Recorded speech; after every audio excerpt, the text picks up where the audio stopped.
Hi YouTube, it's that time of month when I talk about some of the products I've particularly enjoyed using over the last month or I've been using a lot. Inevitably, it's a selection. I don't use the same products over and over again, and I'm often experimenting and trying things. But these are the ones that kind of have stuck out a little bit for me this month.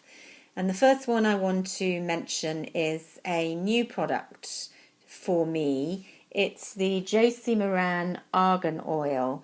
And I got this in a Sephora package just a few weeks ago that I purchased really to try out how the ordering process from the UK was.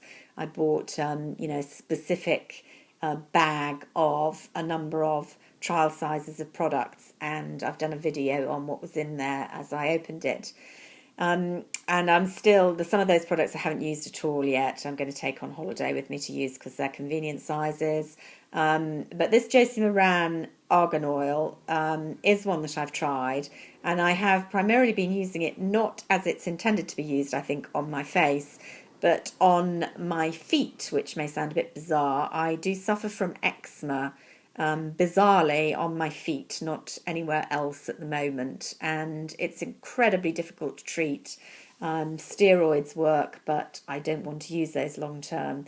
And I've tried any number of different organic, non-organic, holistic treatments, and nothing really has completely worked. And I'm not sure that Josie Moran completely works yet. Because you do have to try these things over a period of time. What I can say is that in the week or so that I've been using it on one of my feet, I have had very promising results. I've used up quite a lot of it already. So I'm cautiously quite optimistic about this product. There's a lot of hype about argan oil out there, and a lot of the products actually have quite a low percentage of genuinely argan oil in them. But this one I'm quite impressed with at the moment. So I will keep you updated as to how that goes. So that's kind of treatment product.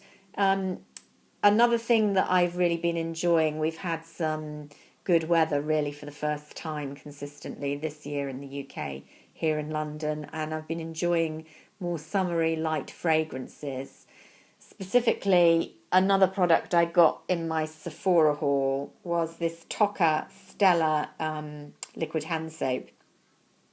Tocca does produce a few products over here in the UK via Space NK, and I have had, I think I was given it, but you can buy the hand cream that I've nearly used up in this fragrance, but I haven't been able to get hold of the hand wash up till now. I really, really like it. It's supposed to be based on Italian blood orange, and I do very much enjoy citrus fragrances, as you probably know if you've seen any of my other videos. This isn't predominantly citrus. I mean, if you're told it's orange, I think you can kind of get it. But I'd say it was more an almost orange blossom or neroli type fragrance. But it's very soft, although very distinctive. I guess you either love it or hate it. I really love it. And I really like the hand soap. It's very gentle. I do use the Bath and Body Works anti-bac soaps for serious hand scrubbing, and they're good at doing the cleaning, and I really like some of the fragrances, but they are quite harsh on your hands. You can definitely feel the drying, and you need to use a hand cream afterwards. Not so this one, much gentler. Really nice product, really enjoying it. I'll definitely stock up on that when I go to New York next month. The other fragrance product I've been enjoying is extremely expensive, I'm afraid. It's the Chanel Les Exclusives in Gardenia.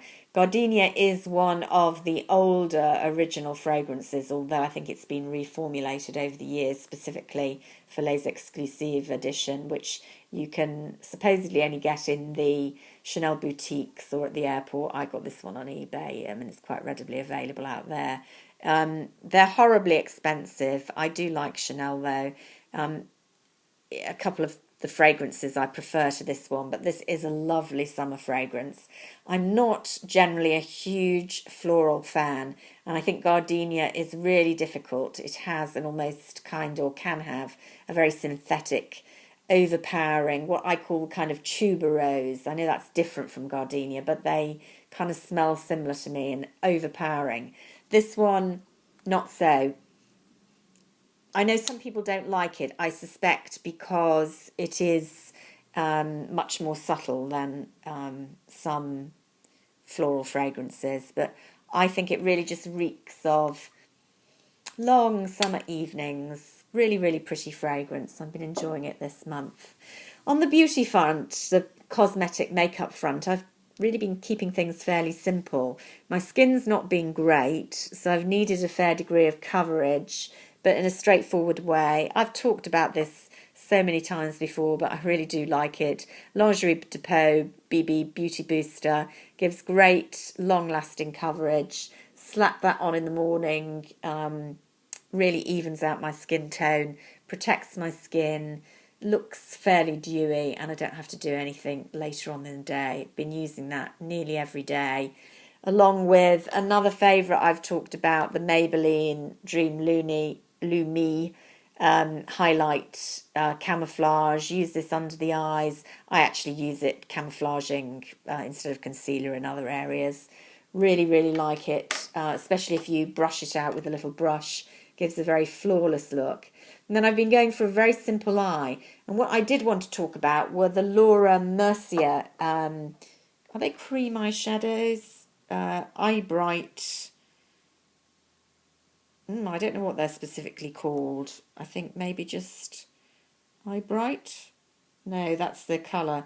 That is the colour Eye Bright. And this one, that's the colour Eye Bright. This one is Linen. They're basically the kind of liquidy on a little Dauphin wand eyeshadows.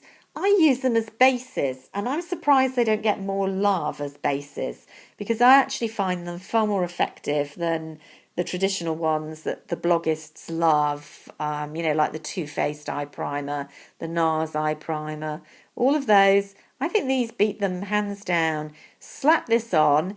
They're coloured, so but very subtly coloured. You can just have this on and it will last all day without creasing, even on quite crepey eyelids like mine, and mine are oily as well, so they're the nightmare for eyeshadow. Or you can use them as a base to make your shadows last. And what I've been doing is using this one with another MAC eyeshadow I've talked about in the past that I like a lot, gets very little love on YouTube. It's called Grain. I think it's a satin. Yeah. And I have it as an individual. It's just a very basic sort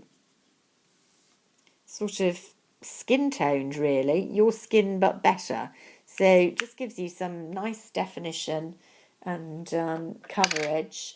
Or alternatively, I've been using this more silvery one with a lilac shade, which really brightens up the eye. And I've got a lilac beryl pencil from Chanel, and I've been enjoying a kind of lilac Barry M high shine nail paint as well. So that looks a bit matchy. It isn't really. I do like lilac on the eyes sometimes. They just really just perk up your colour. It's not a full made up eye. It's just making you look a bit more alive with a bit of mascara. And yeah, I've been enjoying the Barry M's, cheap as chips. I'm a fan of Chanel nail polishes. I tend to have those done once a week, my professional manicure. Been loving Pearl Drop, which is an older colour this month, again, because I've been fairly neutral. But on days for brighter colours, these are great. They're very easy to apply. Do them myself, and they last okay for a couple of days, given how cheap they are. So been enjoying, either a bright colour or a very neutral. And really mixing it up with the cheek colour. I haven't kind of had a specific favourite this month. I've been working at using the Hourglass ambient blushes. I've talked a little about them in my latest haul. I'm going to talk about them in another video, reviewing them with the powders.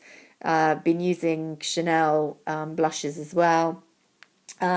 Pulled out from last year this Tom Ford Luminous Cheek colour that I have in the bronze. Don't use it as a bronzer. Blend it in as a kind of healthy glow blush. Been using that as well. I mean, I've had this a whole year, used it quite a lot. Look how little has been used in the tube. You know, say what you will about Tom Ford, they're horribly expensive, but the products are real quality and they just last forever. You know, I just don't think you can get through them in a lifetime unless you're a professional makeup artist or something. So that's kind of been my look this May. Not very experimental, not very bright or colourful or dashing, but I've enjoyed using these products and hope that might have given you some ideas. And if you've had any new favourites or old favourites that you've rediscovered, I'd love to hear about them in the comments below.